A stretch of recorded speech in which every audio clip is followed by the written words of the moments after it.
He is represented as a Paramatma in every body. He is transcendental. The Supersoul is not present as the limited enjoyer, neither as one taking part in bodily activities. The Lord is Bhokta, or the maintainer. There are innumerable living entities, and he is staying in them as a friend. Paramatma is the witness, overseer, parameter, and the supreme enjoyer. The Paramatma gives instructions to the living entity from within. From within, the Paramatma tries to convince the living entities that his or her activities in the material world will not bring real happiness. The Paramatma is always telling the living entities to turn his or her faith towards the Lord. Jivatma. The individual soul enjoys the activities of a particular field and is called the Jivatma. The individual soul is eternally part and parcel of the Supreme Lord. The individual soul and the Paramatma are very intimately related as friends. The Jivatma has a tendency to reject sanction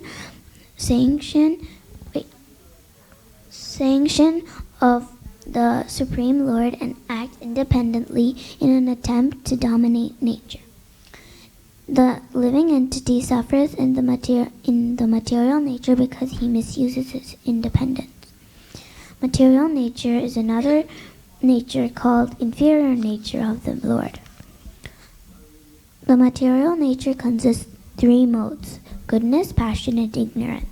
These 3 modes of material nature control the activities of the living entities based on their desires and permitted by their karma.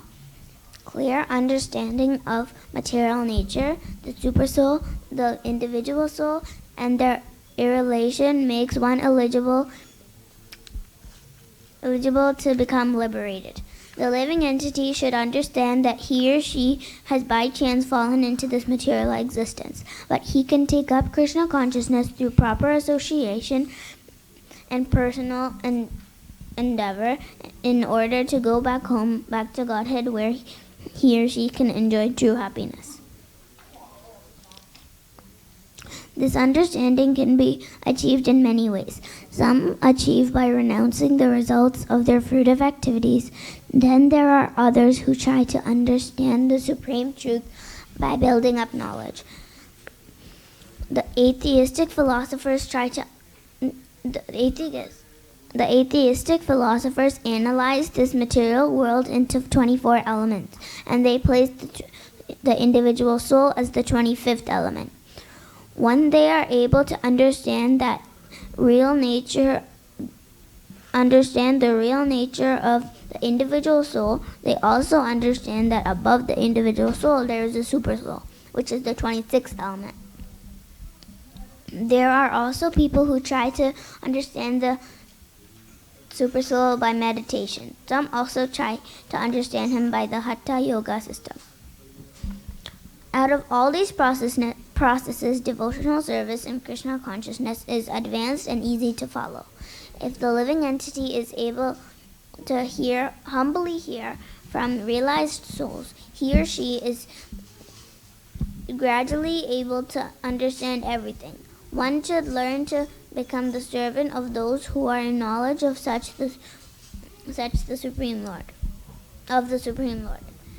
Therefore, by faithful hearing from such realized souls, this will help him or her transcend this material existence and go back home, back to God. Very good. So read the questions that you had to answer.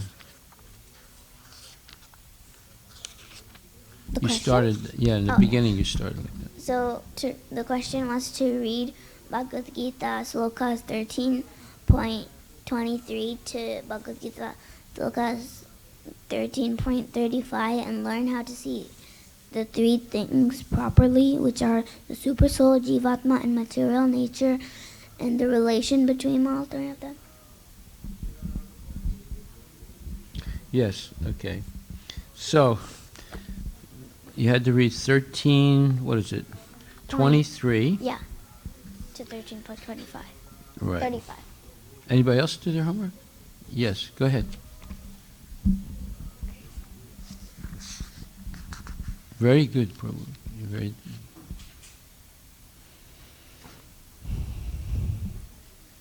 So the how to see the super soul. I got my answer for how to see the super soul from verses 25 and 26. The super soul is perceived by either meditation, dhyana yoga, cultivation of knowledge, jnana yoga, or by working without fruit of desire, karma yoga. Also, one who worships the Supreme Person upon hearing about him from others, because of their tendency to hear from authorities, also transcend the path of birth and death. How to see Jiva-atma. I got that from verse 30. One who can How to see what? How to see Jiva-atma. Okay. One who can see that all the activities are performed by the body, which is created by material nature. One who sees that the soul does not do anything actually sees the soul.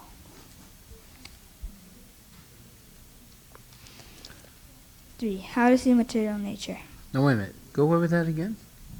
How to see the Jivatma? Go ahead. One who can see that all activities are performed by the body, which is created by material nature. One who sees that the soul doesn't do anything actually sees the soul. Okay. How to see material nature. Material nature is the inferior energy of the Supreme Lord. The Supreme Lord is a controller of both the superior nature, jivas, and inferior nature. The material nature is created by the Supreme Lord, and the superior nature is placed in the material nature, and thus all these activities and manifestations take place. This is the correct way to see the material nature. Read that one more time. Material nature is the inferior energy of the Supreme Lord. The Supreme Lord is a controller of both the superior nature, jivas, and inferior nature. The material nature is created by the Supreme Lord, and the superior nature is placed in the material nature, and thus all these activities and manifestations take place. This is the correct way to see the material nature. And which verse did you read for that? I got that from verse 27. 27, right. Okay, go ahead. Oh, that's it? Okay. Anybody else do their homework? Ria next, and then Sanskriti. The person who sees the things as they are gets liberated. In Bhagavad Gita 13.35 it says, those who see with the eyes of knowledge the difference between the body and the knower of the body can also understand the process of liberation from bondage in material nature, attain to the supreme goal. Good. The one who has the vision of eternity can see the undestroyable soul is transcendental, eternal, and beyond the modes of nature. In 1325 it says, some perceive the super soul within themselves through meditation, others through the cultivation of knowledge, and still others through working without fruit of desires. Mm-hmm. Good. Okay, Sanskriti. So one who sees the super soul with the individual soul in every body and understands that the soul and the super soul are never destroyed actually sees, and one who sees the super soul equally present everywhere in every living thing sees correctly. One who sees that all actions are performed by the body and not the soul is correctly seeing, and one should not see the different identities due to different bodies. Yes. Okay. That's it. There was some more questions, weren't there? I think that was the only thing, how to see correctly. How to see correctly. But that, you were talking, okay, read it again. I want to hear it again. So I listed the different ways of correctly seeing, one who sees the super soul with the individual soul in every body and understands that the soul and the super soul are never destroyed actually sees, and one who sees the super soul equally present everywhere in every living thing sees correctly. One who sees that all actions are performed by the body and not the soul also correctly sees, and one should not see different identities due to different bodies. Okay. What does that mean? One should not see different identities between the different bodies. What does that mean? Okay, let's say you see a person who's black from Africa, a person who looks different than that from China, and a person who looks different from a Chinese person in America, right? We should see everyone in relationship with Krishna. Say something more about that. Is the body in relationship? We're not the body. We're not the body. We're the soul. And the soul is part of Krishna. Yes. Yeah, so everyone has an eternal soul. So the body is not the real person. Yeah. Right? It's just like somebody has a yellow shirt on, someone has a red shirt on, someone has a light blue shirt on. So does that mean that all three persons are that shirt? No. I mean, the person has a red shirt on, tomorrow they could have a yellow shirt on. And the person has a yellow shirt on, tomorrow they could have a red shirt on. So the color of the shirt does not define the person. It's the soul and its relationship to Krishna that defines the person. All right? Okay. Arush, did you do your homework?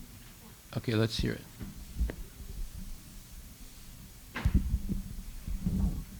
I read 2 verses.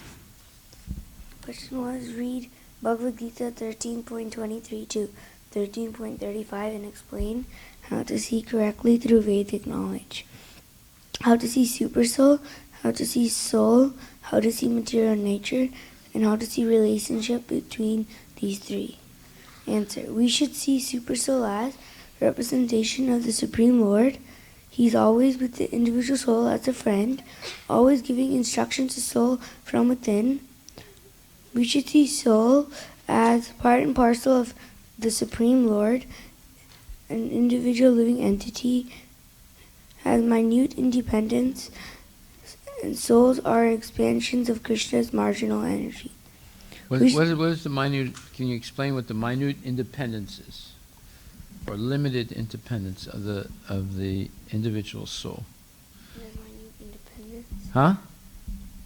It keeps rejecting the supersoul to go to the spiritual world. Well, yes. In other words, there's 2 decisions that one can make in life. They're limited to 2 decisions. What are those 2 decisions? You named one of them already. The second one? What's the second one? Well, the one you named was he can refuse to follow Krishna's instructions. So what's the first one? To follow Krishna's instructions. Excellent. Thank you very much. So that's the limit of our free will. Either we accept Krishna's instructions or we reject them. If we reject them, we get entangled in the material world. If we accept them, we become free of the material world. We go back to spiritual world. Which one you want? You want? And to go back to the spiritual world. Yeah, exactly. So being entangled in the material world means that you're going to suffer. Suffer birth, death, old age, and disease. Suffer from heat and cold. Suffer from happiness and distress. Suffer from riches and poverty. And if you decide to follow Krishna's instructions, then all that suffering goes away, and you're able to practice liberated activity even in this world, even in this material body. Be liberated. What are the symptoms of a liberated person? There's no more lamentation and no more hankering. Write this down. Symptom of a liberated person. Symptom of a liberated person. SYMPTOM. Okay, who's writing it down? You writing down with your finger in the air like this? You need a paper and a pencil. Who does not have a paper and a pencil? Oh, first of all, let me ask a question. Who does not have a head on? Anybody? Okay. Who does not have a paper or a pencil?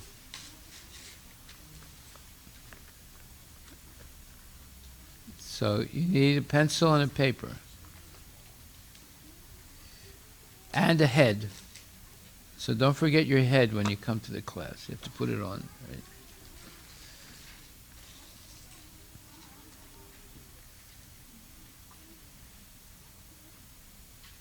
Once there was a man who went out for a walk in the forest, and to his horror, he saw his neighbors was lying on the ground with his head cut off. It was he was attacked by a lion that bit his head off. Once a man went for a hike in a forest, and while in the forest, he saw a horrible thing. He saw his neighbor with his head cut off, and it was a lion that bit his head off. So when he went back home, the neighbor's wife was looking out the window, and she saw him, and she came running out, and she said, "Did you see my husband? Did you see my husband?" He said, "Yes." He said, "Is he all right?" He said, "That depends." "Depends on what?" "Can I ask you a question?" "What is it?" "Did he have his head on when he went out this morning for the walk?" She said, "What kind of question is that?" He said, "Well, yes, I did see him, and thank you very much, and I'm going to go into my house now." So he let her know in a roundabout way that her husband's head had been cut off. How did he do that? Huh? Yeah, I mean, that's ridiculous, right? That means he saw him, but without his head connected to his body, right? So I asked you first of all, you need a paper and pencil, but did you remember your head this morning when you came to the temple? Right? Because if your head was on your body, then you would have been able to remember also to bring a paper and pencil. But if your head was not firmly fixed to your body, you walked out of the house without a paper and pencil. Okay. So, what are we going to write down? What did I say you should write down? Yes. What? Symptoms of a liberated person. What are the two symptoms of a liberated person? Anybody know? Yes.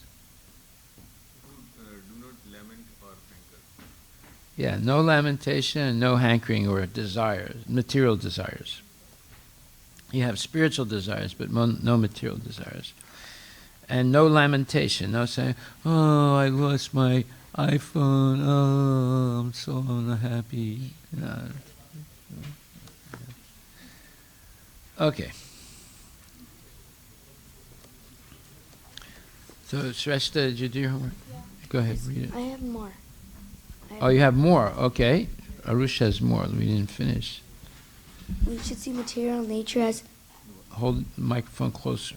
We should see material nature as part of Krishna's external energy. The relationship between these three are: originally the soul was in the spiritual world with the Supreme Personality of Godhead. What? No, say that slower. I don't understand what you're saying. Originally the soul Yes. was in the spiritual world Yes. with the Supreme Personality of Godhead. Yes. Supreme Lord has sent the soul to the material world because the soul wants to be the controller. In the material world, the super soul stays with the soul to bring him back to the spiritual world. Due to minute independence, soul can either accept or reject the instructions of super soul. If soul will continue to reject super soul's instructions, then the soul will continue to stay in the material world and suffer. Very good. Very, very good. So the question is it possible for the jiva, the individual soul, to fall down from the spiritual world? Huh? Anybody say no? Okay. So if you, in the 8th chapter, 3rd verse of Srimad Bhagavad Gita, Prabhupada says, the fragment of God, the living entity, may fall down into the material world, but the Supreme Lord, or Achyuta, never falls down. Therefore, the assumption that the Supreme Brahman, or Krishna, assumes the form of a jiva is not acceptable. It is important to remember that in the Vedic literature, Brahman, the living entity, is distinguished from Parabrahman, the Supreme Lord. So, here Prabhupada says, the living entity may fall down into the material world. He's not obliged to fall down, but he can fall down into the material world.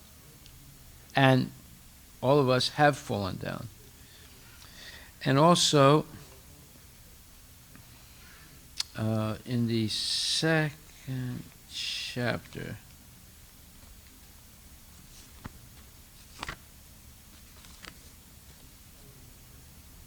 wait a minute, let's see. So right in the Bhagavad Gita, 8th chapter, 3rd verse, Prabhupada clearly says that it's possible for living entities to fall down.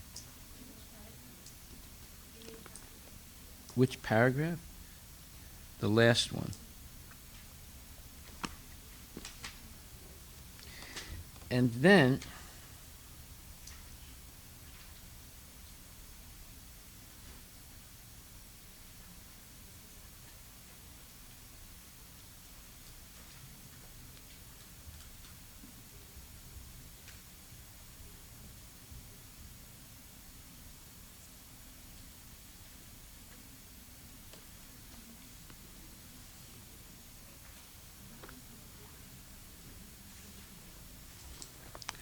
okay, so then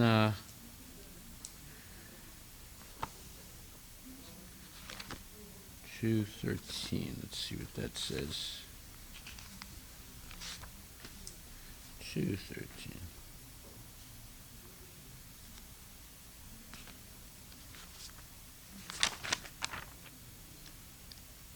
So, chapter 2 of Bhagavad Gita, verse 13, Prabhupada says,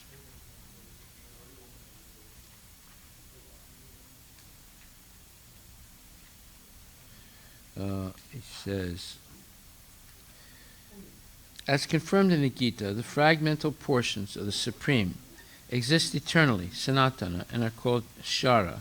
That is, they have a tendency to fall down into the material nature. So 2 places Prabhupada says it's possible for the jiva to fall down from Vaikuntha, or from the spiritual world. 2:13 and 8:3. Okay? So, now, Shasta, you can read.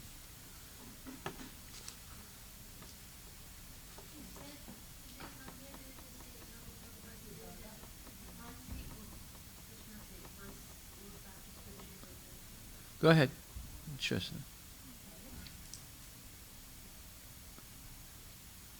So if anyone ever says to you, oh, it's impossible to fall down from the spiritual world, what are you going to say? Huh? It's wrong because we all did. Not only that, what's the proof? Well, Bhagavad Gita, Srila Prabhupada says in Bhagavad Gita, 8th chapter, 3rd verse, and 2nd chapter, 13th verse. Exactly right. That it's possible to fall down. Yeah. That jiva has a tendency to fall down. He says 8:3. There are 2 words, akshara and shara.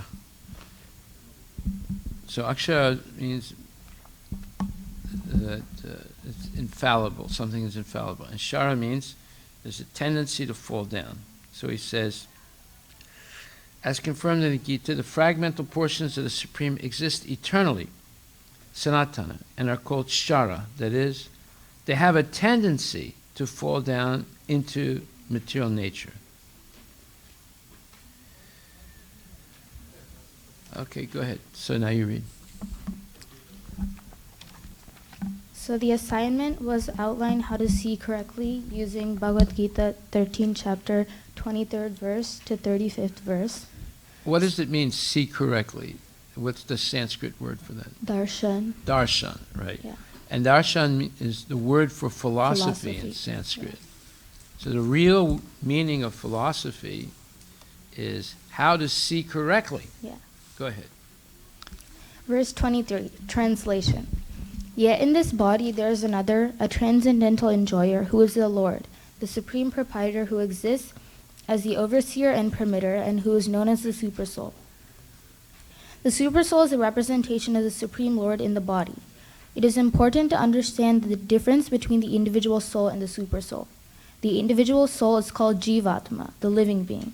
Supersoul is Paramatma. And in this word, the prefix para is important because it is what differentiates the individual soul and the supersoul. Para means transcendental. The supersoul is completely transcendental. Although he's in the body. Yeah. Say. So you have supersoul in your body? Yeah. Anybody not have the supersoul in their body? Samart, do you have supersoul in your body or you don't have? You do have. Anybody think they don't have the super soul in the body? Raise your hand. Okay, go ahead. So in this verse, the word bhokta is also important. The living entity is bhukta, or the enjoyed, and the supersoul is bhokta, or the enjoyer. However, Wait a even minute. the What does bhukta mean? bhukta means the enjoyed.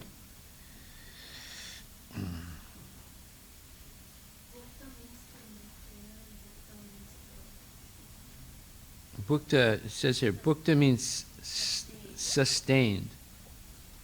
Oh. And bhokta means the maintainer.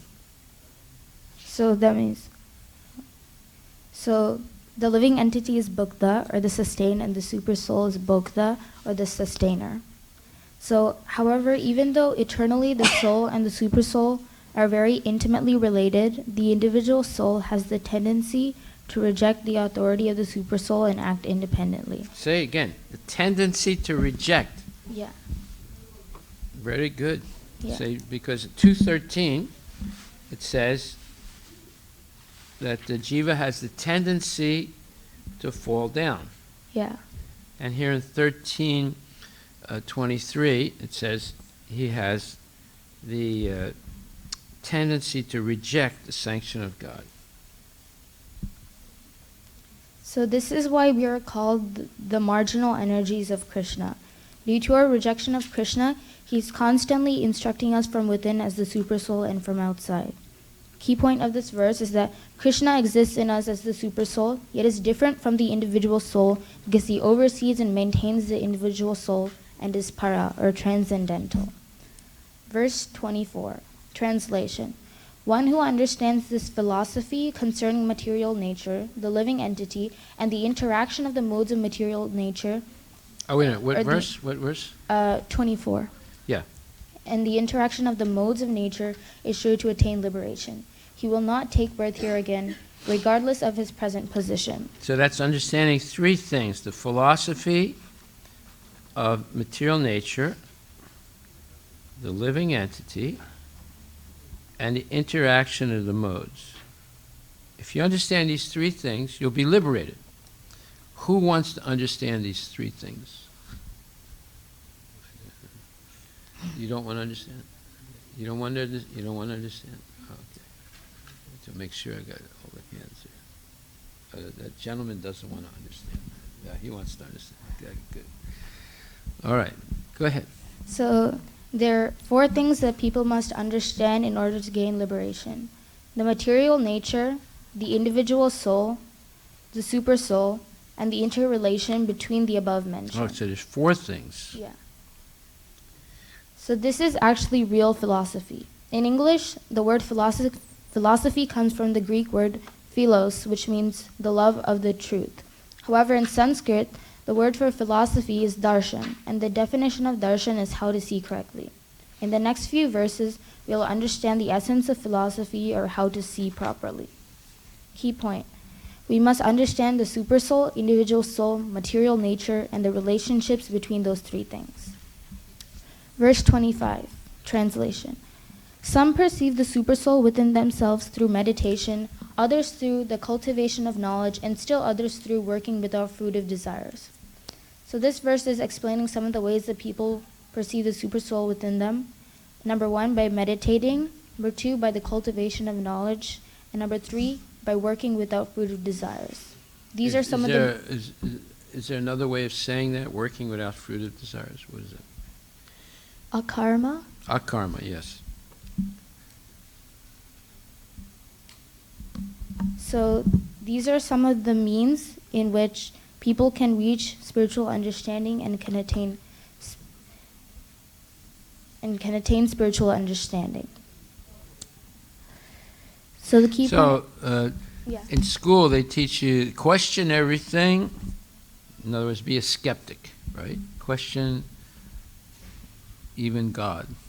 Right? And they're agnostic. They're skeptics, and that's a skeptic. They question everything and they have doubts about everything. Not that they actively pursue to understand anything. They just have doubts about everything. Right? They're skeptics. Now, what's an agnostic? Now we know what a skeptic is. What's an agnostic?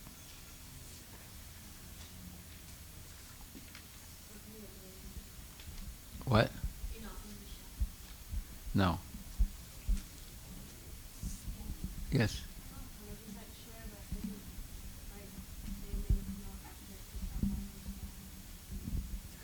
Not exactly, no. But you're close. You're close to understanding. Yes. Is it that... No. Oh. Independent of something? No. Yes. Okay, let him. Agnostics, people that are open to be convinced either against God or with God. They're not either atheists or believers. They are borderline atheists. Okay. But they're not fanatic in the sense that they won't accept any explanation of the existence of God. They just say, we just don't know. So we can't say we believe, we can't say we don't believe. We just don't know. So they're on the borderline. Yeah. So if you can convince them, like one time I met a person, I didn't know who this person was, on the street in Paris. And I introduced myself, and he stopped, and he was listening to me, and I said, who are you? And he said, oh, I'm so-and-so. I just graduated from Yale University in the United States, and now I'm going to Grenoble University in France as a student teacher, student professor. And I'm going to get my advanced degree there, and at the same time I'll do some teaching and make money to pay for my education. I said, oh, very good. I said, do you believe in God? He said, no, I don't believe in God. I said,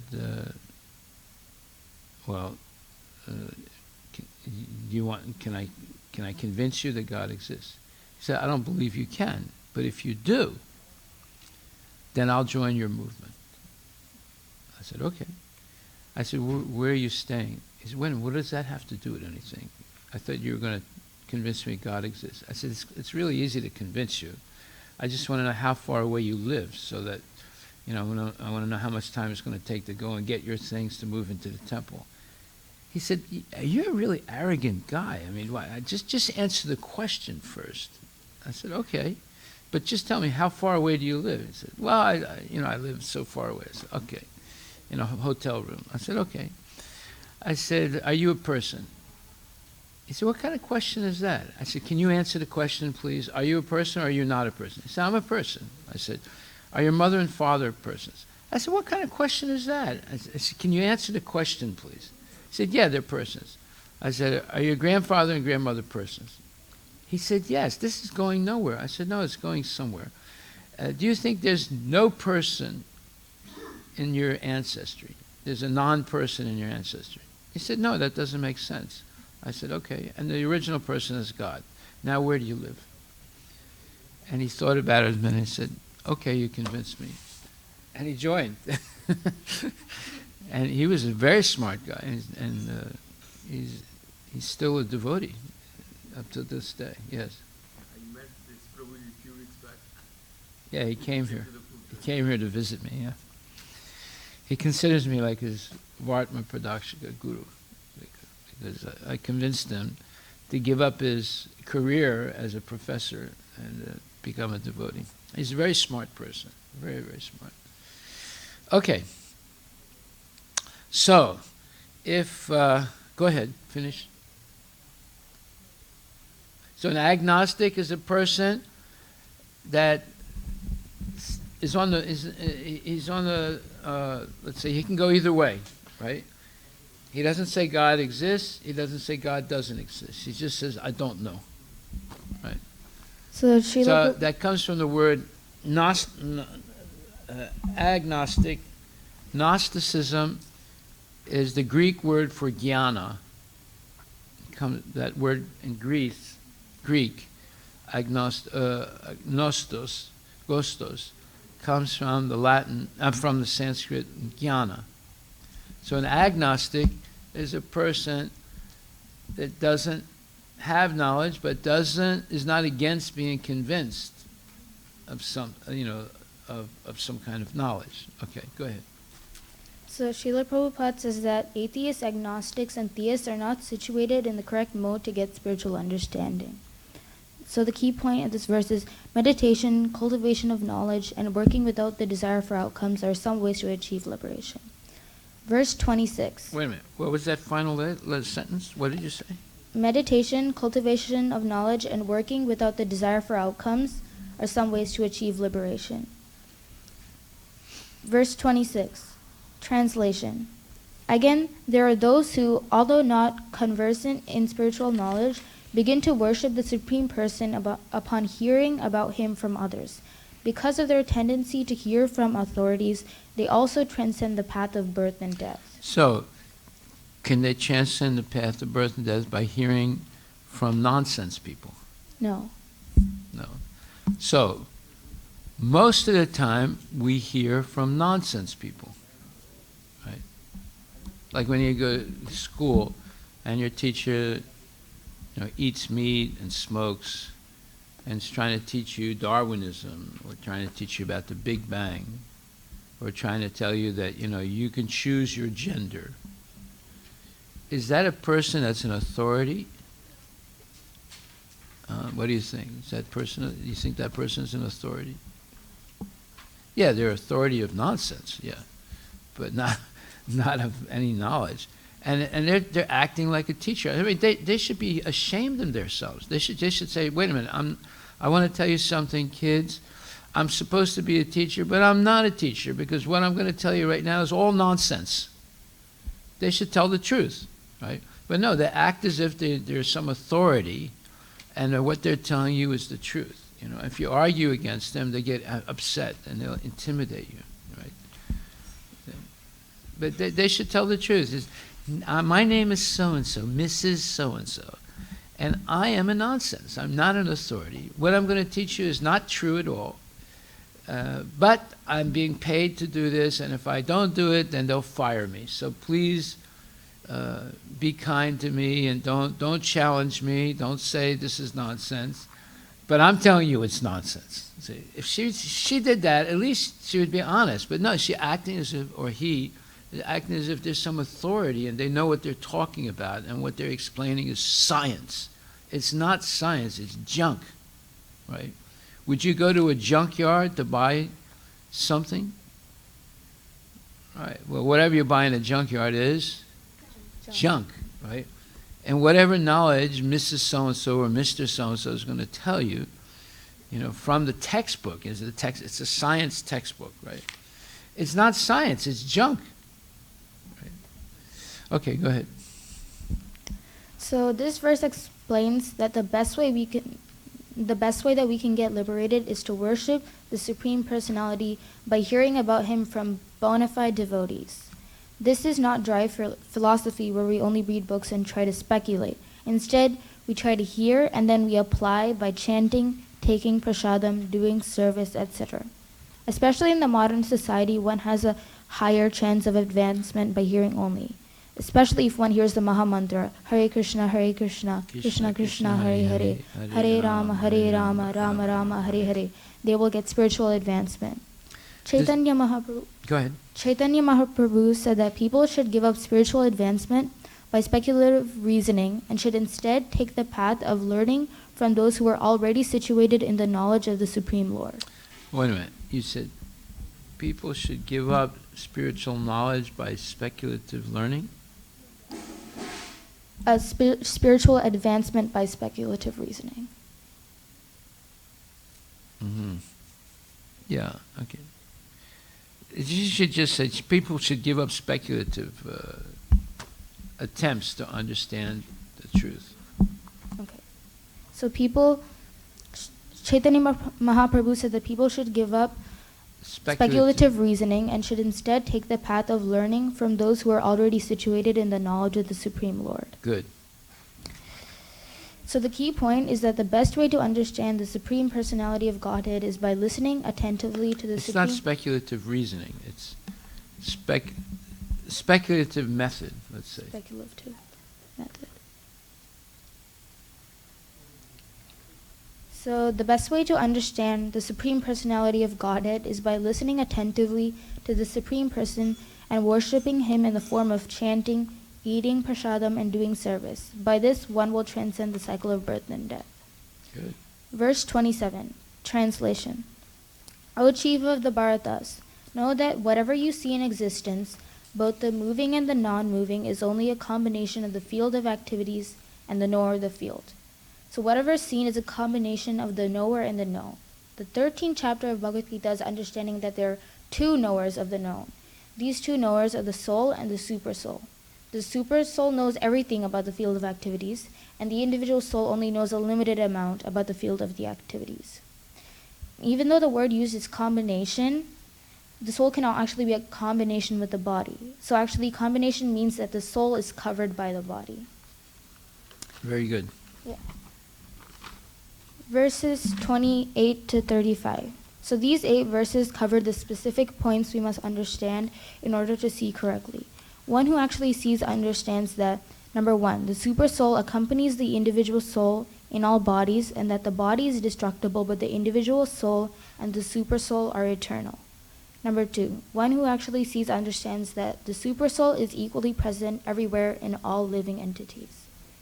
Number 3, one who actually sees understands that all activities are performed by the body, which is created of material nature, and the self... So, see, if you don't see, like in number 2, is see that the super soul is present everywhere, in every living being. If you see like that, then you won't become degraded, morally or mentally degraded. So, like for example, one time a neighbor's child came to play with one of my kids, and she was showing my daughter how to pour lighter fluid into an anthill with a lot of ants in it and set it on fire. And then she laughed and enjoyed seeing all the ants burn. And I saw that and I came out and I said, what are you doing? She said, oh, I'm having fun burning ants. I said, you're not allowed to do that. What do you mean I'm not allowed to do that? I said, those are living entities. No, they're not. I said, yes, they are. They're just like you. You don't have a right to kill them. And then she started crying, and she ran home and told her mom that I scolded her. Right? So her mom came running over. What did you do to my child? I said, what did I do to your child? I stopped her from being a murderer. I said, what do you mean, murderer? I said, she was pouring lighter fluid on this anthill and burning the ants, and she was laughing and enjoying it, and she was teaching my kid to do it. I said, this is not an activity for a human being. It's an activity for someone who's completely ignorant. So she was really upset. But then we kept talking and talking. She finally agreed with me that it's not a good thing to do. So there are a lot of things that kids do out of ignorance. And if there's no one to tell them that it's not the right thing to do, then they'll think it's all right. I mean, this little kid thought it was a wonderful thing to pour lighter fluid into the anthill and set it on fire and watch all the ants burn. I mean, it's crazy, you see. So unless we can hear from some authority real knowledge, we think that, eating meat, burning little ants, killing other animals is just fine. It's like, entertainment. But it's not entertainment. It's like brutality. And a person that does that from childhood on, when they get to be an adult, they'll go out hunting and killing elephants and deer and all kinds of animals. And people also. They get into the mode of killing. Okay, go ahead. So, you don't degrade yourself if you see the super soul is present everywhere and in the heart of every living entity. Go ahead. So point 3. One who actually sees understands that all activities are performed by the body, which is created of material nature, and that the self, the soul, actually does nothing. Now this is a hard thing to understand because people associate the body as the real person and they think, I am the doer. Now let's take a look at a verse here that's interesting. Yajnata karmanonyata lokamam karma pandai tadaratam karma kontya mukta sangha samachara. So this is third chapter, 9th verse. Let's take a look at that. Work done as a sacrifice for Vishnu has to be performed. Otherwise, work causes bondage in this material world. O Kunti, O son of Kunti, perform your prescribed duties for Krishna's or his satisfaction, and in this way, you will always remain free from bondage. Oh no, I'm sorry. That's a good verse, but no, there's another verse that I wanted to read.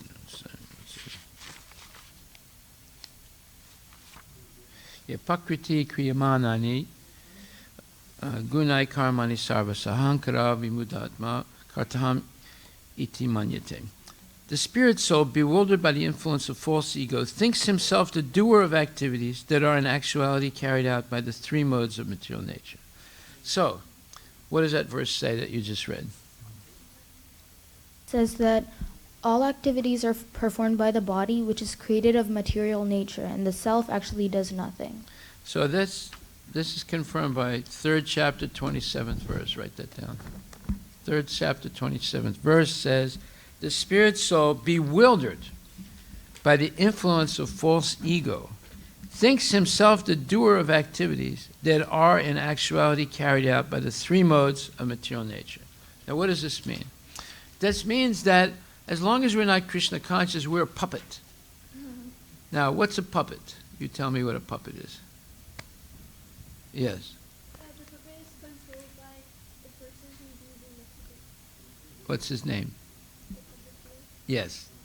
So there's a puppeteer, and he's controlling the puppet. You only see the puppet. You don't see the puppeteer. The puppeteer is behind the curtain of the stage, right? But he's controlling the puppet from above, with his hand. And the puppet's moving around like this, and talking, right? So little kids, they think, oh, the puppet is real, But it's not real. There's actually a puppeteer. I mean, it only looks real. So people who are not Krishna conscious, they're actually puppets. They're moving around, they're doing things, and they're saying, I did this, I did this, I did that, I did it. Like you listen to a politician, and I gave everyone free health care, and I gave everyone a turkey and on Thanksgiving for free, and I gave everyone this, and I did that, and I did this, and I did that. That's Prakriti Kriyamana, Gunai Karmani Sarvasa. Someone who's bewildered by Maya, and they think they are the doer. but they're not the doer. They're being forced to do these things by the modes of material nature: goodness, passion, and ignorance. Goodness, passion, and ignorance is the puppeteer. So have you ever seen that picture in the Bhagavad Gita? Yeah, Maya is controlling people like a puppeteer, right? You saw it, huh? Let me see if it's in this edition of the Bhagavad Gita. Plate 6. Yeah, it's not plate 6 in my book. You have it? Yeah. You have it, Samarth? Can you show us? Which one is it? Right there, okay. The 3 modes of material nature. Well, there's I got a lot of pictures in my book, but not that one.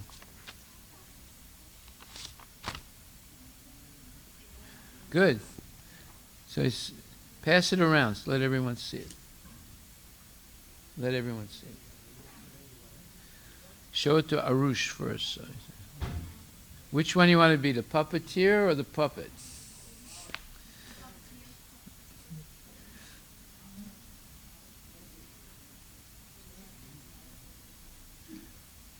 So people who are not Krishna conscious, they think they're the doer, but actually they're being manipulated by the modes of material nature. Very good, Samar. Show it to your mom also. Yeah.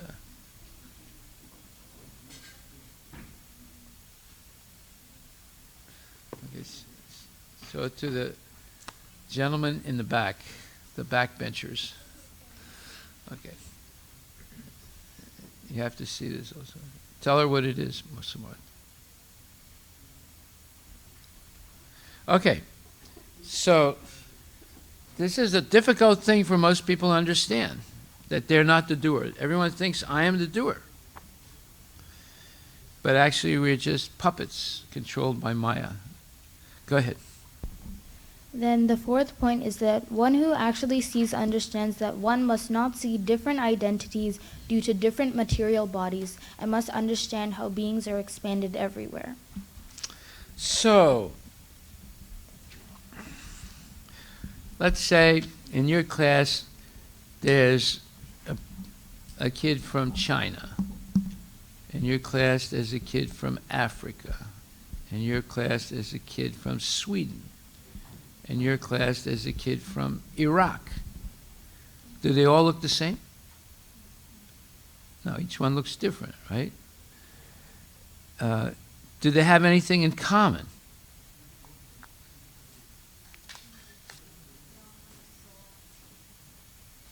Yeah. So, should you judge them by their body? So, oh, this guy from Iraq, it must be a terrorist, And this kid from Africa, probably not very intelligent. And this kid from Sweden, he looks good, but he's probably a knuckle brain, So, no, you see, you should not see like that. You should not see the body. You should see the soul and the super soul.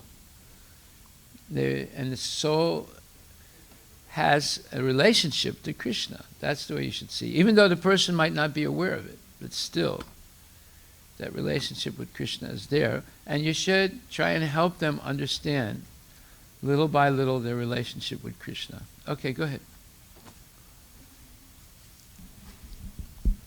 So, the 5th point, one who actually sees understands that the soul is transcendental, eternal, and is beyond the modes of material nature. Even though it is in contact with the material body, the soul neither does anything nor is it entangled. And then the 6th point is the soul of an elephant bigger than the soul, bigger than your soul? What do you think? What do you think? No? Is it not? It's not. Is it smaller than your soul? Yes. How big is it?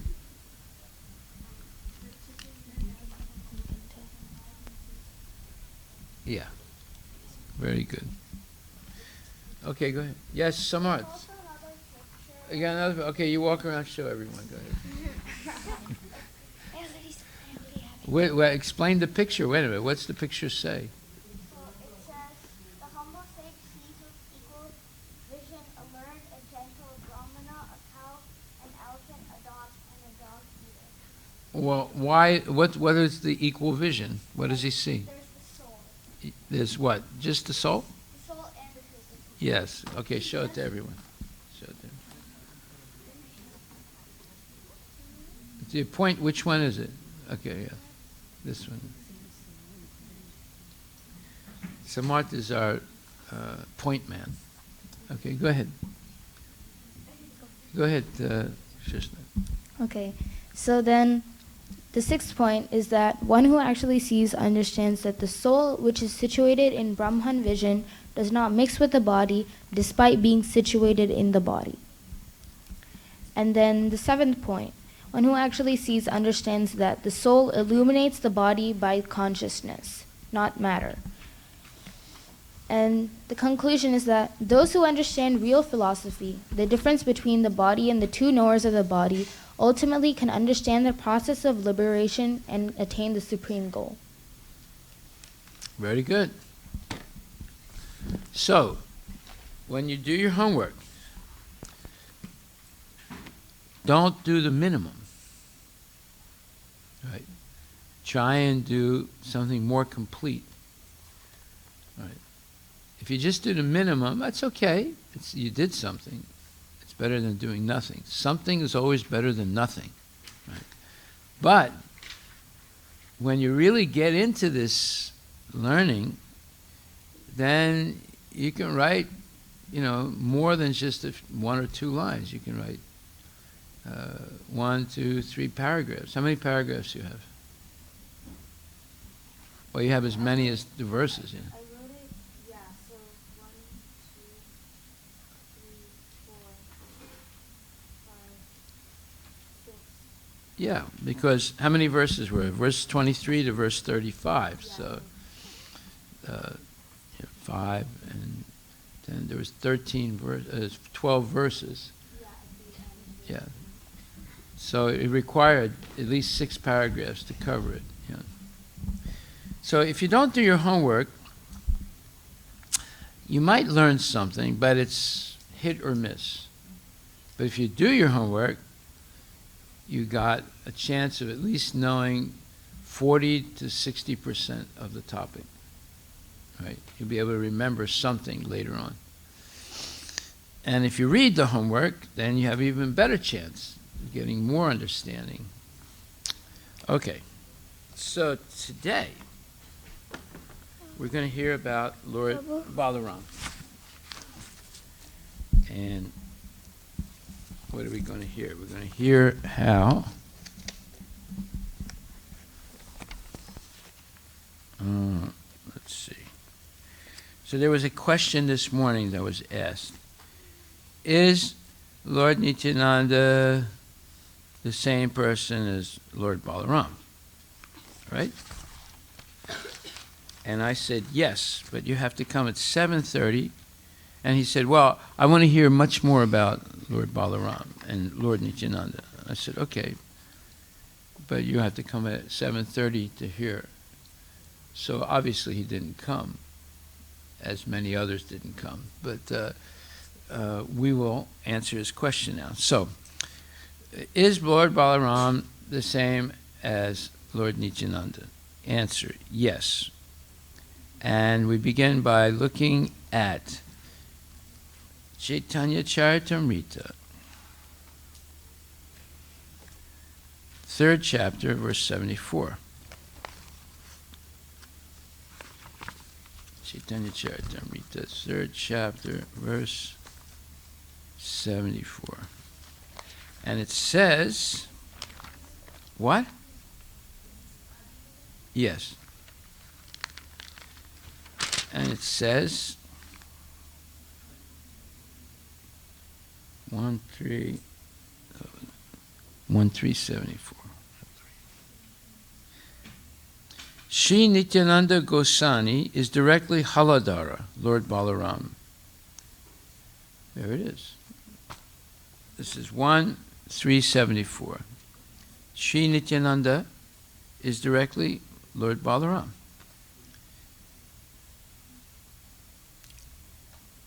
Then 156 and 7. 1, 5, 6, and 7. There's a lot more written there.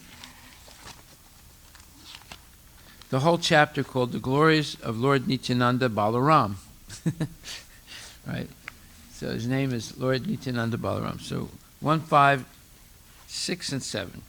The original Lord Krishna appeared in Navadvip as Lord Chaitanya, and Balarama appeared with him as Lord Nityananda. There you go. They're the same person. And 1, 5, 7 says, May Sri Nityananda Rama, or Balarama, be the object of my constant remembrance. Sankarsana, Sheshanaga, and the Vishnus, that means Mahavishnu, Garbhodaksha Vishnu, Kshirodaksha Vishnu, who lie on the Karana ocean, Garbha ocean, and the ocean of milk, are Krishna's plenary portions and the portions of his plenary portions. So Sri Swarup Damodar Goswami has recorded this verse in his diary to offer his respectful obeisances to Lord Nityananda Prabhu. This verse also appears in the 7th of the first 14 verses of Sri Chaitanya Charitamrita. So the Charitamrita answers 14 questions that are asked in the beginning. And this is the 7th question. Who is Lord Nityananda? He's Lord Balaram. Lord Balaram is the original Sankarsana. He assumes 5 other forms to serve Lord Krishna. He himself helps in the pastimes of Lord Krishna, and he does the work of creation in 4 other forms. So Lord Balaram, in his original form, helps Krishna times. He's always with him, helping. And in 4 other forms, he helps for the work of creation. So now it says, Lord Balaram executes the orders of Lord Krishna in the work of creation, and in the form of Lord Shesha, he serves Krishna in various ways. And the purport, Prabhupada says, according to expert opinion, this is 1:5, verse 6 to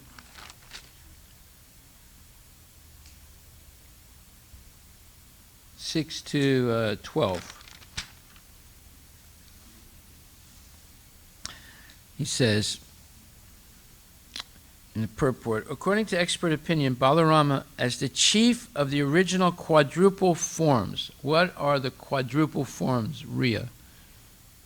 Ria. What? Are you there? Yeah. What are the quadruple forms? Huh? Ria, why don't you come sit over here so I can see you? You're hiding behind, what is her name? Huh? Samyukta. You're hiding behind Samyukta's head. Okay, so what are the quadruple forms? Say yes, I know, or I don't know.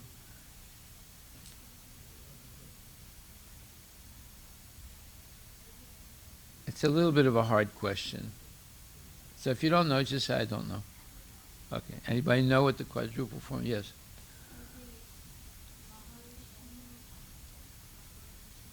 No. Those are 3 forms. It's different. Yes.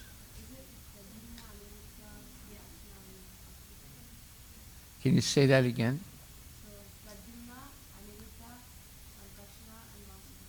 Yes. Very good. So that is the first quadruple form, and there's a second quadruple form also. So it's Vasudeva, Sankarsan, Aniruddha, and Pradumna. So first there's Krishna, and then from Krishna comes Balaram, and then from Balaram comes the first quadruple form of Vasudeva, Sankarsan, Aniruddha, and Pradumna. Okay? And then from Sankarsan comes the second quadruple form. And from the second quadruple form comes Narayana. And then also from the second quadruple form comes the Vishnu avatars in the material world. So, therefore that's Mahavishnu, Garbhodakshaya Vishnu, and Kshirodakshaya Vishnu. And from Kshirodakshaya Vishnu comes all the avatars in the material world, like Matsya, Kurma, and so forth. So, you want to write this down? You want to write it down, Samukha? Yeah. No, that's all right. You don't have to write it down. I'll give you a sheet of paper with all this information. You don't have to write it down. Okay? So, this Sankarsana is Balaram. And Vasudeva is Krishna. And, okay, so it's important to know this. You might say, oh, it's all this technicality. Well, it's important to know it, and you'll find out a little bit later. I won't tell you now. Okay, so, according to expert opinion, Balaram as the chief of the original quadruple forms, Vasudeva, Sankarsan, Aniruddha, and Pradyumna, right? Is also the original Sankarsana. Balarama, the first expansion of Krishna, expands himself in 5 forms. 1. Mahasankarsana. This is Chaitanya Charitamrita, chapter 5, verse number 10, in the purport. So, it says, according to expert opinion, Balarama, as the chief of the original quadruple forms, is also the original Sankarsana. Balarama, the first expansion of Krishna, expands himself in 5 forms: Mahasankarsana, Karanabdishayi, Garbhodakshayi, Kshirodakshayi, and Shesha. So, Prabhu, can you tell me what I just said? Prabhu? Can you tell me what I just said? No, you. Not. There's nobody behind you. What did I just... No, I'm talking... What did I just say? How come you don't know? You're sitting right here. Okay. Very good. At least you're telling the truth. That's a very good quality. Everything auspicious begins from the truth. So the truth is, I don't know. Well, let me ask you a question. How will you know? Very good. Okay. So are you going to pay attention for the next 10 minutes for the remaining 10 minutes of the class? Okay. Raise your hand if you're going to pay attention for the next 10 minutes. Oh, your hand is only halfway up. That was only 5 minutes. You have to get all the way up. Oh, that's straight. Okay, very good. Okay. Okay, so the Balaram, it's the first expansion of Krishna, expands himself in 5 forms. Why does he expand himself? What's Balaram's purpose? Samukha. What's Balaram's purpose? Huh? What's Balaram's purpose? What's his purpose? Huh? Is it huh? Is that the answer? Huh? Or Okay, anybody know what Balaram's purpose is? Yes, probably. To serve Krishna, yeah. Right? What's your purpose? To serve Krishna. Yeah. Okay. Everybody's purpose is to serve Krishna, including Balaram. Right? So he serves Krishna in 5 forms. And you want to know what those 5 forms are? I've read it twice already. Okay, so let's really listen now, okay? We only have like 9 minutes left. Go ahead.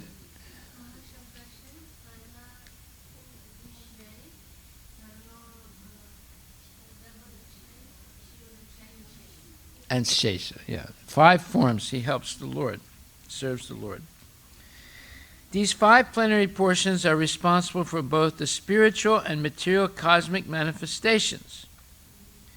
In these 5 forms, Lord Balaram assists Lord Krishna in his activities. The first 4 of these forms are responsible for the cosmic manifestations, whereas Shesha is responsible for personal service to the Lord. Shesha is called Ananta, or unlimited, because he assists the personality of Godhead in his unlimited expansions by performing an unlimited variety of services. Shri Balaram is the servitor Godhead who serves Lord Krishna in all affairs of existence and knowledge. Lord Nityananda Prabhu, who is the same servitor Godhead, Balarama, performs the same service to Lord Gauranga by constant association. So now you know who Balaram is. Is he Lord Nityananda? Yeah. And what is his purpose? Yeah. So Balaram serves Krishna, and Balaram's expansion, Balaram is not different than Nityananda, or Nityananda is not different than Balaram. He serves who? Lord Chaitanya. Okay? In all the forms, and these 5 different forms, right? He tastes the transcendental bliss of serving Krishna. That same Balarama is Lord Nityananda, the companion of Lord Gaurasundar. So 3 times it says that Balaram is Lord Nityananda, or Nityananda is Balaram. Okay, so do you have any questions? Anybody have any questions? You got a question? You got a question?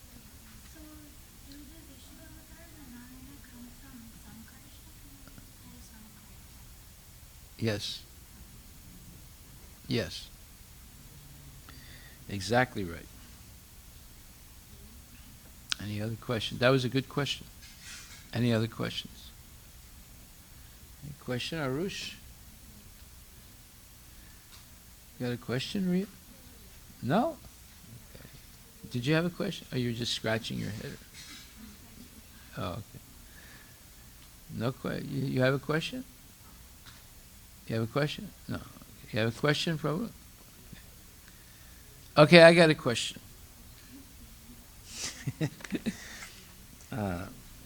That is,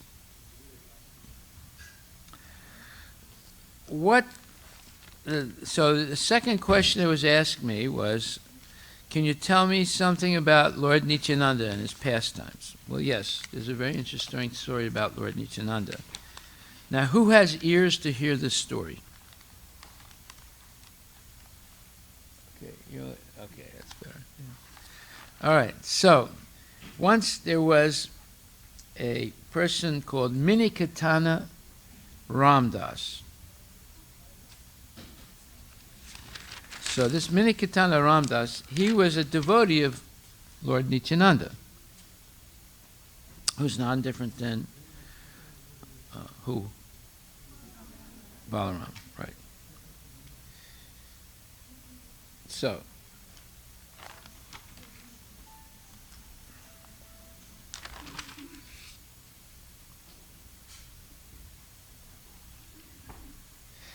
Lord Nityananda, of course, is extremely merciful. So one time,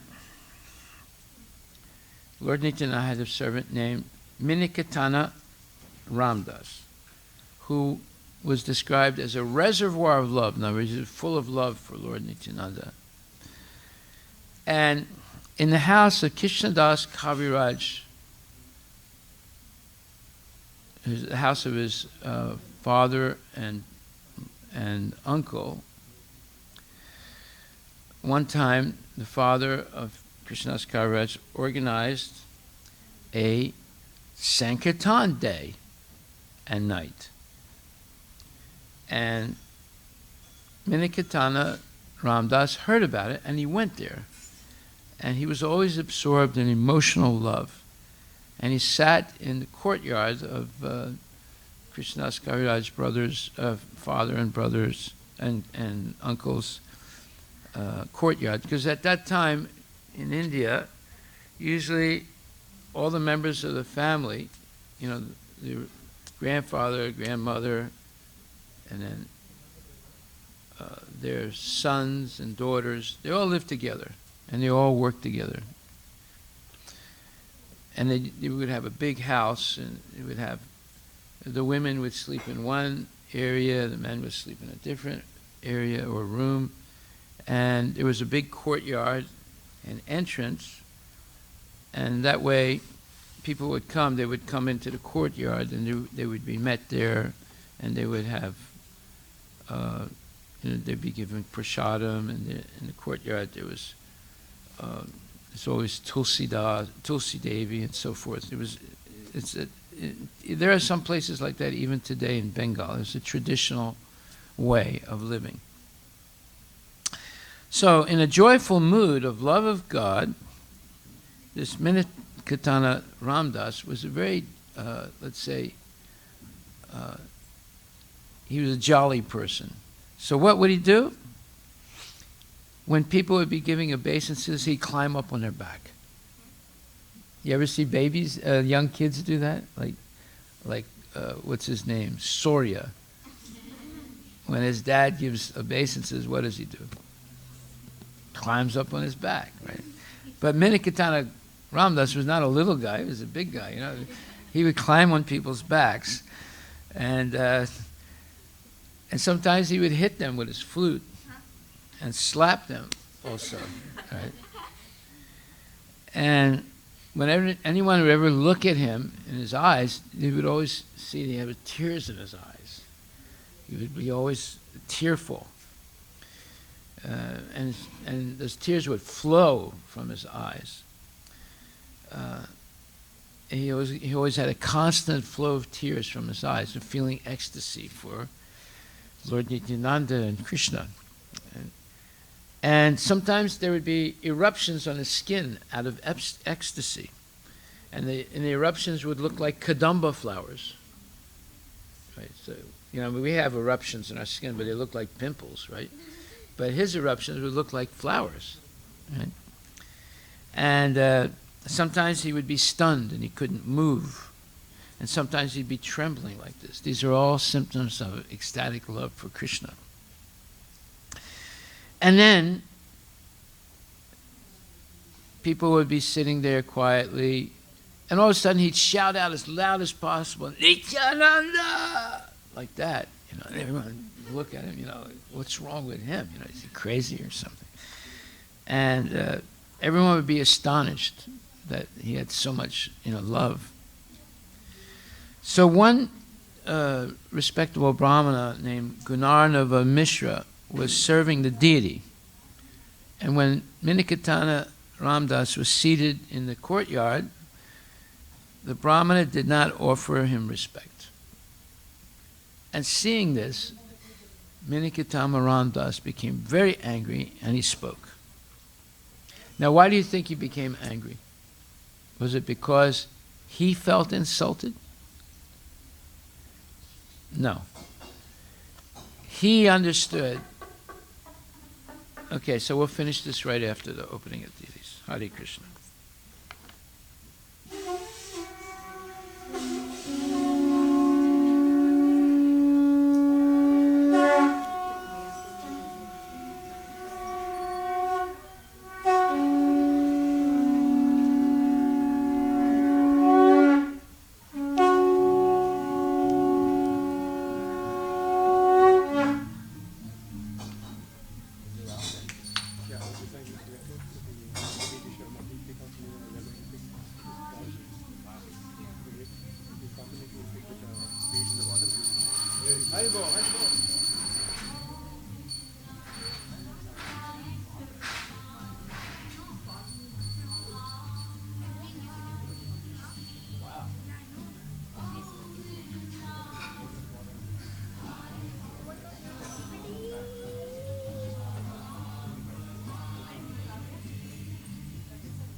who are not singing, go back.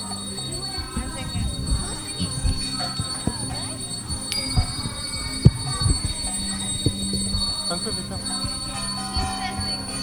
Come. You are singing? Okay, you also come then.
Yashomati नंदन ब्रजवर नागर गोकुल रंजन काना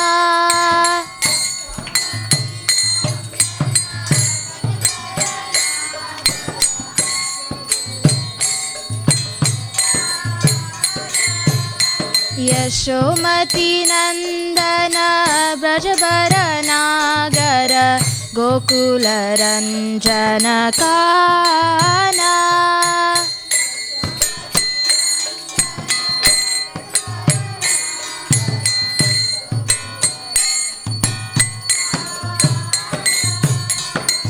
गोपी परनदन मदन मनोहर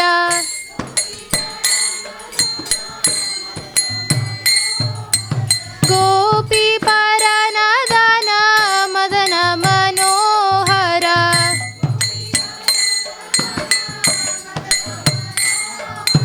कालिय दमन विधाना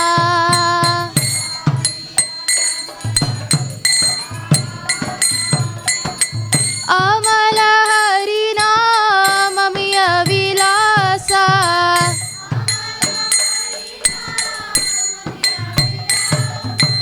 अमल हरिनाममिय विलासा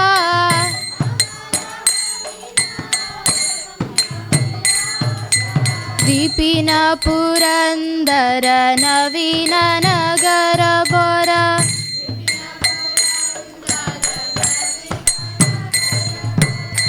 बंसी बदान सुवासा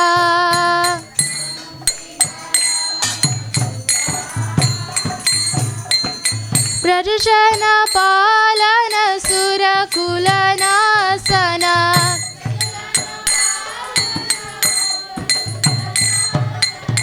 ब्रजजन पालन सुरकुल नासन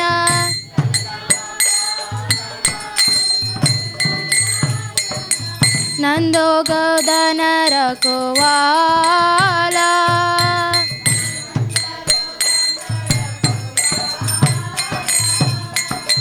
गोविंद माधव नवनीत तस्कर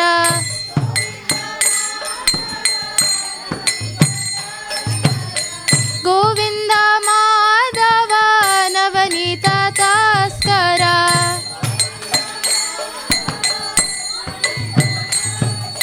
सुंदर नंद गोपाला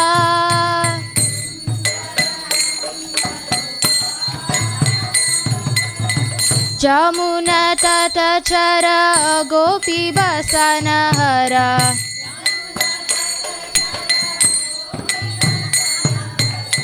रसरसिक कृपमोया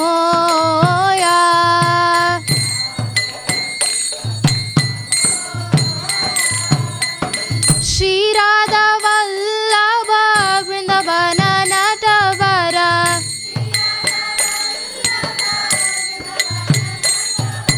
श्री राधा वल्लभ वृंदावन नटवर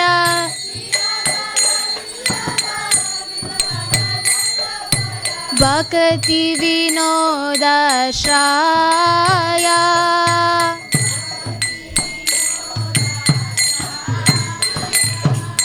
यशोमती नंदन ब्रजबर नागर गोकुल रंजन काना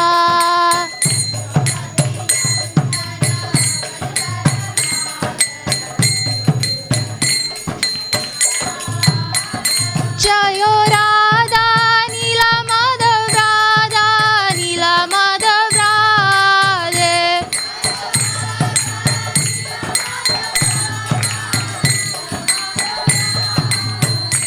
जयो राधा नीला माधव राधा नीला माधव राधे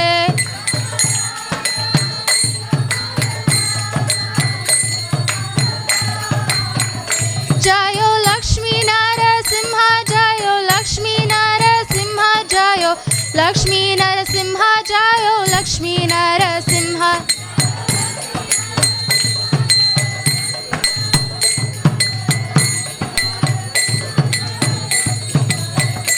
जयो सीताराम जयो सीताराम जयो सीताराम जयो लक्ष्मण हनुमान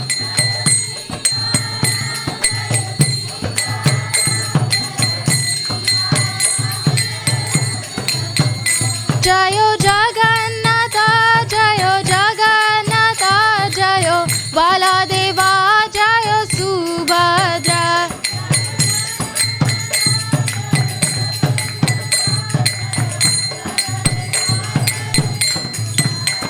जयो गौरनीता जयो गौरनीता जयो गौरनीता जयो गौरनीता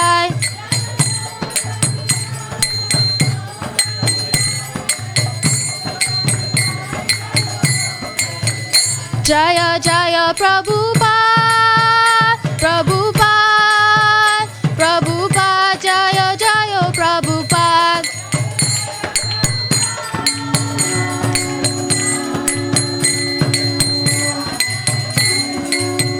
जय जय प्रभुपाद प्रभुपाद प्रभुपाद जय जय प्रभुपाद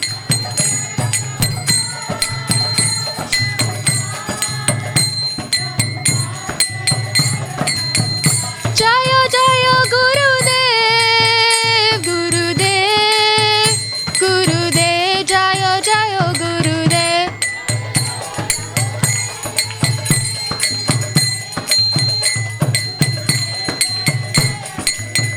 निताय गौरा हरि बोल हरि बोल हरि बोल निताय गौरा हरि बोल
Okay, so we're continuing the story with Minikatana Ramdas, the devotee of Lord Nityananda, who was none different than Balaram. So, he becomes upset because the pujari, Gunarnava Mishra of Krishnas Kaviraj Goswami's, well, Krishnas Kaviraj's father and uncle, doesn't give any respect to him. So why do you think that was? Why did the Brahmin not give any respect to Minikatana Ramdas? Anybody have an idea? Yes. What? We have the microphone anywhere? As you have to turn it on. Maybe he thought that Minikatana Ramdas was crazy. No. No? No. Anybody else? Because Minikatana Ramdas was a devotee of Lord Nityananda, and the brothers, Krishnas Kaviraj's father and his uncle, didn't like Lord Nityananda. They liked Lord Chaitanya, they didn't like Lord Nityananda. So therefore the priest, he knew that, and therefore he didn't have any respect for Minikatana Ramdas. And what did Minikatana Ramdas say? He said, "Here I find the second Romaharshana Sutta who did not stand to show honor when he saw Lord Balarama." Who is Romaharshana Sutta? Romaharshana Sutta was sitting on the Vyasasan in front of the sages of Naimisharanya,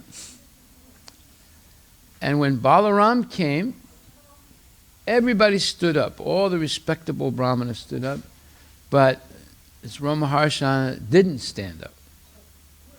He kept sitting down on the Vyasasan, and Balaram saw that he was not acting properly. So, when he saw that, Balaram said, Romaharshana Sutta is not acting properly, therefore, Jai Shri Shri Radha Nilamadhava Ki Jai. Therefore, I have a right to remember his past history. Now, what was the past history of Romaharshana Sutta? His mother was a low-born person, very low-born. Now, normally, when someone becomes a devotee, it doesn't matter what family they were born in, it doesn't matter what they did previously. As long as they're a sincere devotee, one forgets that and just looks at what they're doing as a devotee.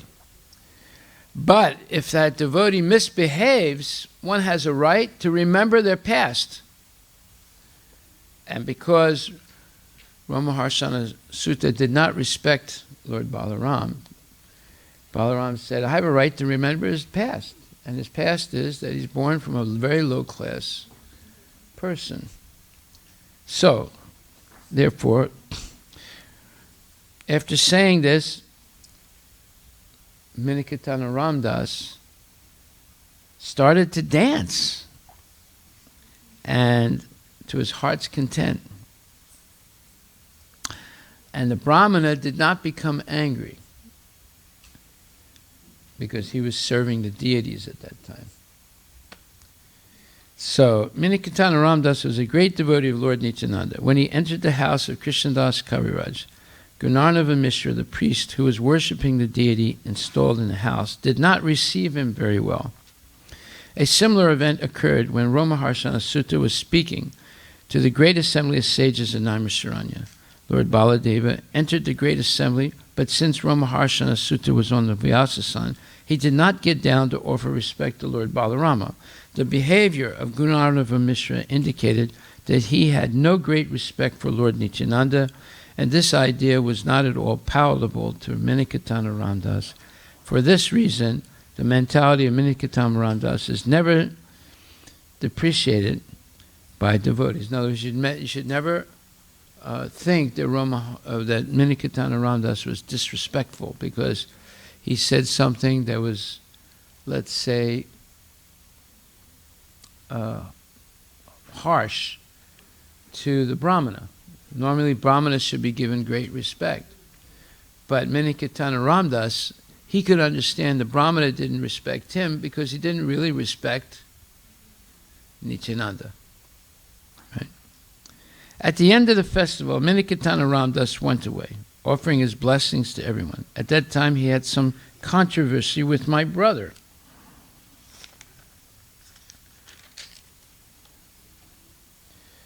My brother had firm faith in Lord Chaitanya, but only a dim glimmer of faith in Lord Nityananda. Knowing this, Sri Ramdasa felt unhappy in his mind. I then rebuked my brother. These two brothers, meaning Lord Chaitanya and Lord Nityananda, are like one body. They are identical manifestations. If you do not believe in Lord Nityananda, you will fall down. If you have faith in one but disrespect the other, your logic is like the logic of accepting half a hen. Anybody know the analogy of the half a hen? Anybody know that? One time there was a farmer boy, and his father had chickens, hens, and roosters. And one day the boy said to his father, "Dad," he said, "I got a great idea." He said, "What's that?" He said, "You know, we get the egg from this part of the chicken's body. And then we have to feed some food in this other part of the chicken's body to the chicken. Why don't we just cut off the head of the chicken, then we'll get the eggs and we won't have to feed it." What do you think of that idea, Samukha? Yeah, exactly. But the boy didn't realize that. And the father looked at him and said, "Don't think, because your thinking is dangerous." What does that mean?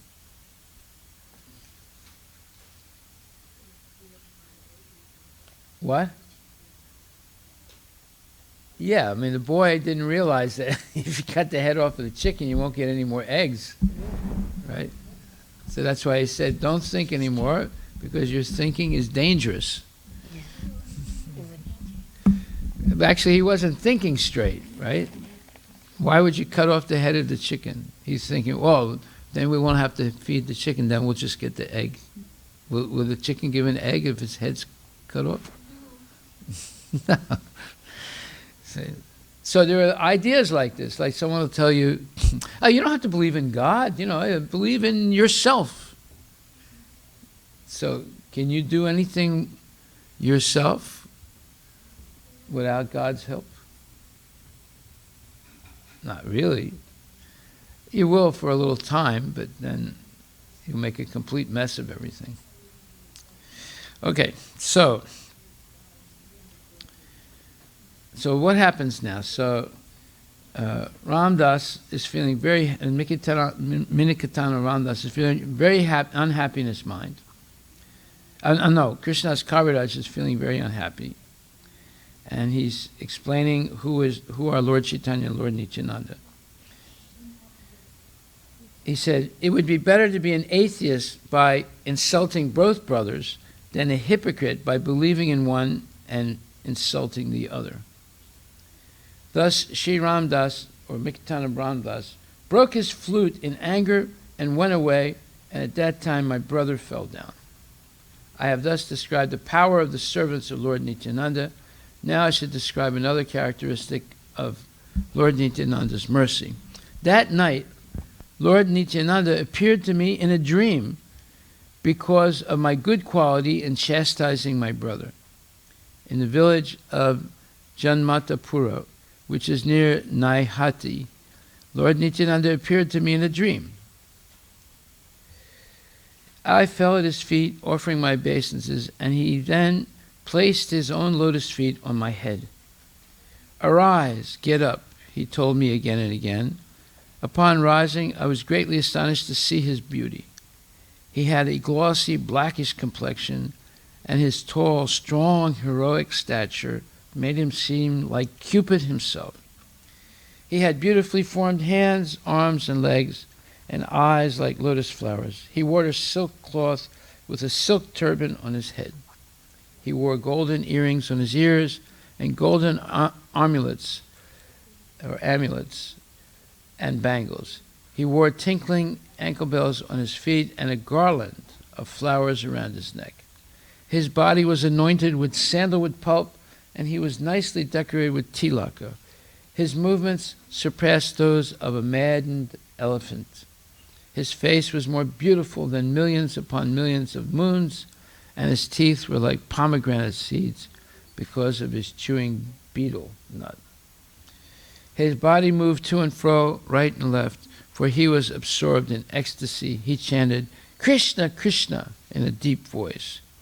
His red stick moved in his hand. He seemed like a maddened lion. All around the four sides of his feet were bumblebees. His devotees, dressed like cowherd boys, surrounded his feet like so many bees and also chanted, "Krishna, Krishna," absorbed in ecstatic love. Some of them played horns and flutes, others danced and sang. Some of them offered betel nuts, and others waved chamara fans about him. Thus I saw such opulence in Lord Nityananda Swarup. His wonderful form, qualities, and pastimes are all transcendental. I was overwhelmed with transcendental ecstasy, not knowing anything else. Then Lord Nityananda smiled and spoke to me as follows. So this is his dream the same night after what happened in the house. And Lord Nityananda smiles and starts speaking to Krishnadas Kaviraj, and he says, "My dear Krishnadasa, do not be afraid. Go to Vrindavana, for there you will attain all things." After saying this, he directed me toward Vrindavana by waving his hand. Then he disappeared with his associates. So Nityananda appears in a dream to Krishnadas Kaviraj, and he tells him, leave immediately this house in Bengal and go all the way to, where is he going, Tulsi? Where's Krishnadas going? Going to Starbucks? No, he's going to, what? Yes. Yeah. So, Nityananda tells him, don't be afraid, leave immediately. Why did Nityananda in the dream tell Krishnadas to leave immediately? Why?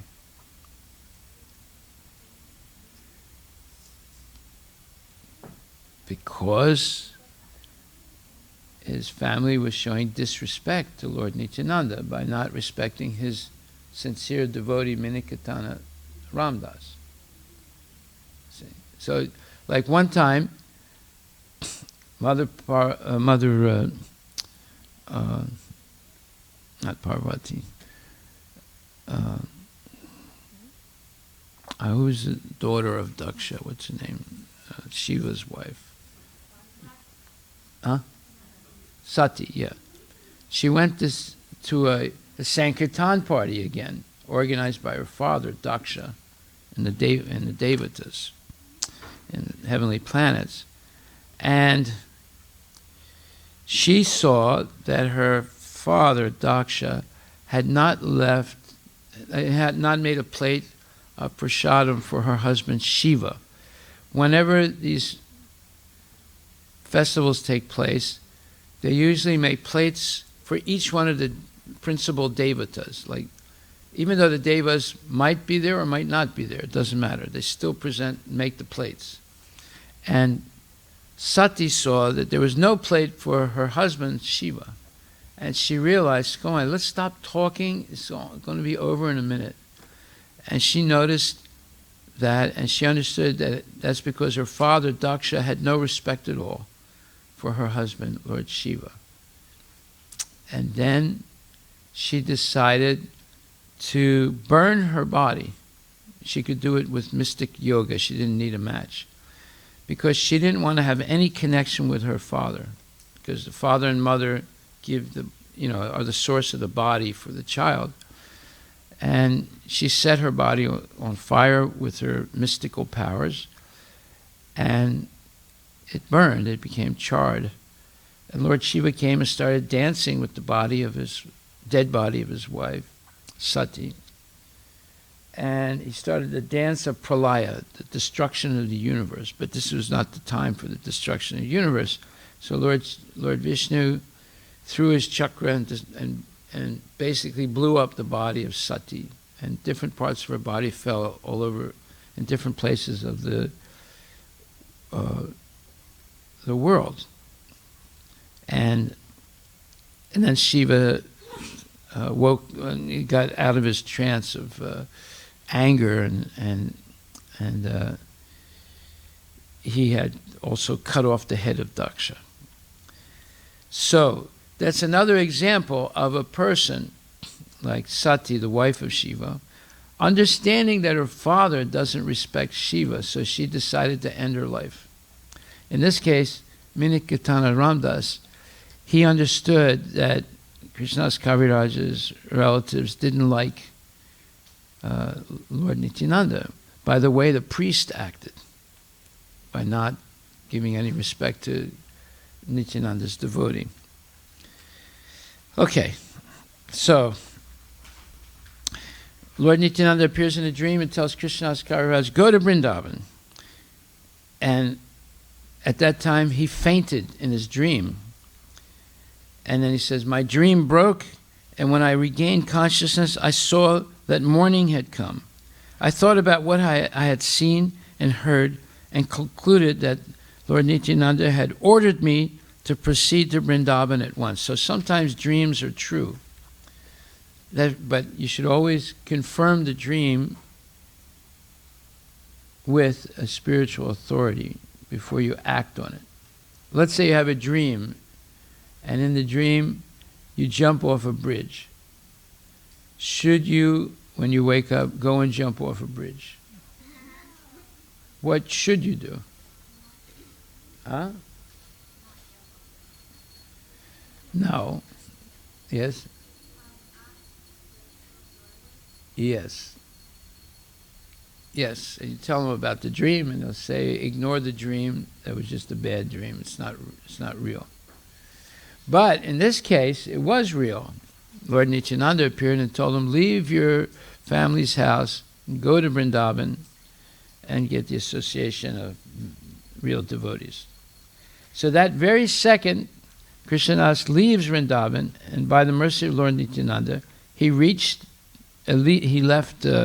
for Vrindavan from Bengal, and by Lord Nityananda's mercy, he reached Vrindavan safely. He had to go by foot, so it was a long, long distance.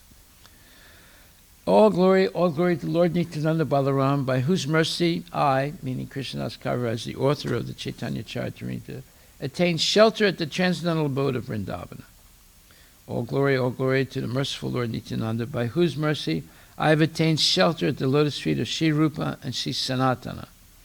By his mercy I have attained the shelter of the great personality, Sri Raghunath Dasa Goswami. By his mercy I have found the refuge of Sri Swarup Damodara.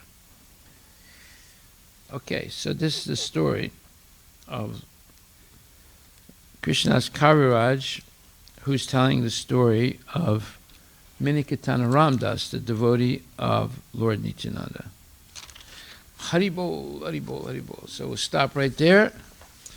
You don't have any homework for Friday, except reading. Today we read, your homework was how to see properly, right? And you have to see, what is it? Material nature. You have to see super soul. You have to see the jiva. And what else do you have to see? how they're connected, right? Okay. So now your homework is explain how the soul does nothing, but the body is acting under the influence of the three modes of material nature. Now, to explain it, you have to read the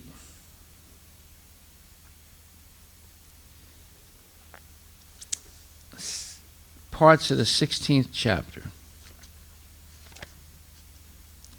Parts of the 14th chapter. And what are you going to read? What parts?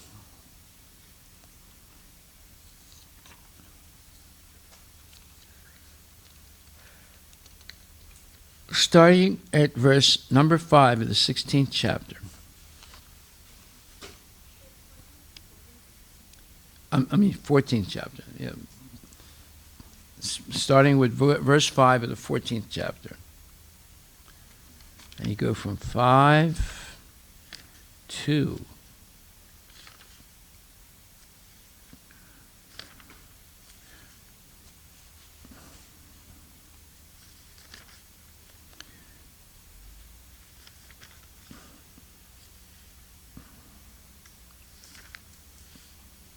yeah, 5 to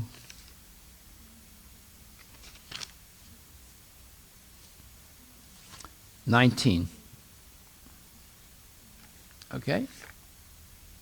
You know what the homework is? You know what the homework is? You know what the homework is?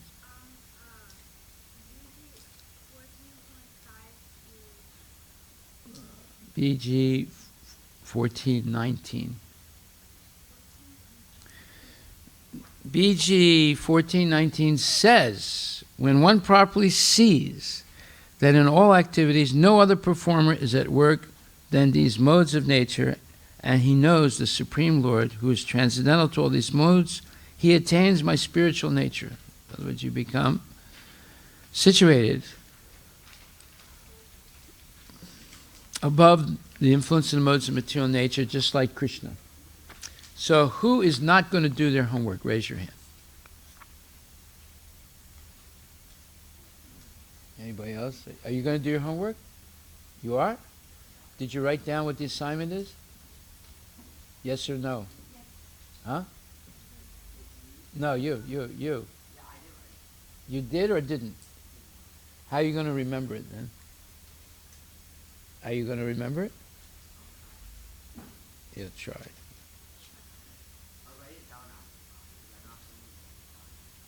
Okay. So can you say what the homework is?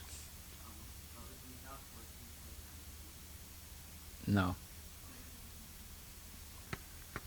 See, that's why you should write it down. How? If you go home and say, my homework is 14.19. No, that's not. It's not correct. You know what it is, Prabhu? Huh? No, Prabhu. What? What? You're not. Yeah, what's the question? Do you know what the question is, Prabhu? Do you know what the question is? Oh. So how can you do your homework? You said you were going to do your homework, right? You don't know what the assignment is. Yes, probably. Did you hear that? She said, explain why you're going to do nothing. Huh? No, explain why you're going to do nothing. That's the homework. No, you have to explain why the soul does nothing. You have to read 14.5 to 14.19 and explain this. Now, let me ask you again, are you going to do your homework? Do you know what the homework is? What is it?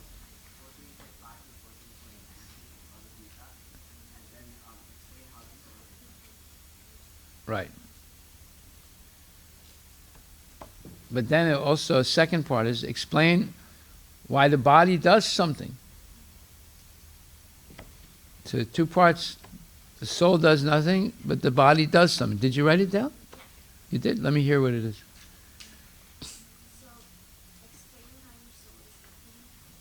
Is nothing? Is nothing? Does nothing, yeah.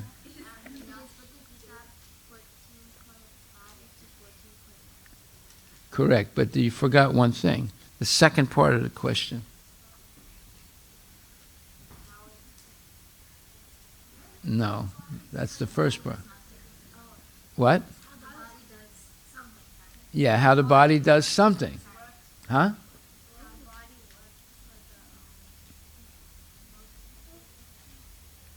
Under the influence of the modes of material.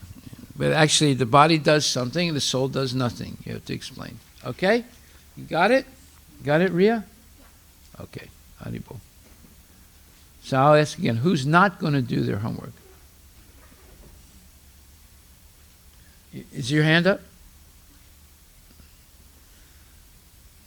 Okay.